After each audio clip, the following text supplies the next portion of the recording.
Invitée d'Elisabeth Quint dans le 28 minutes d'Arte ce mercredi 21 octobre 2020, Rokhaya Diallo et Pascal Bruckner n'étaient pas vraiment sur la même longueur d'onde pour commenter une actualité encore fortement dominée par la décapitation de Samuel Paty, intervenue il y a 6 jours.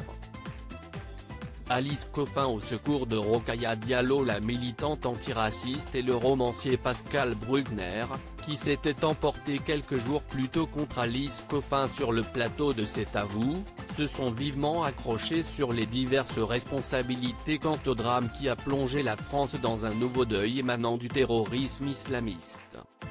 Pascal Bruckner a ni plus ni moins accusé son interlocutrice d'avoir indirectement provoqué la mort de l'enseignant.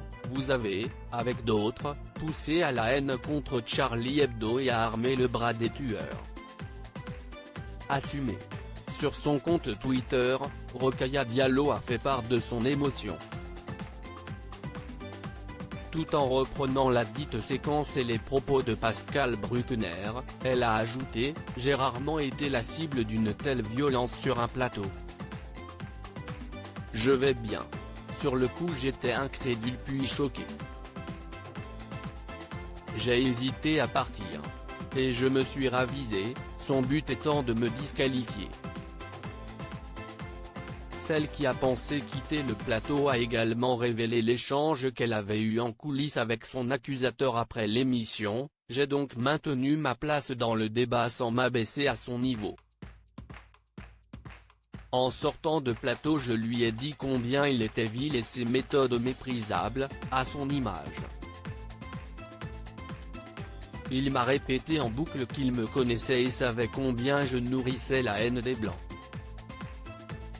La fameuse Alice Coffin et d'autres personnalités de gauche ont apporté leur soutien à celle qui ne participera pas à l'édition de Balance ton poste ce jeudi 22 octobre sans pour autant quitter l'émission. Cyril Hanouna, lui, reviendra sur l'attaque terroriste et accueillera une enseignante d'histoire-géographie. Rokhaya Diallo surprend Cyril Hanouna en face de la première partie de Touche pas à mon poste. Arte a fait mieux que ses 8 en réunissant une moyenne de 769 000 téléspectateurs et 3,1% d'entre eux, avec un pic à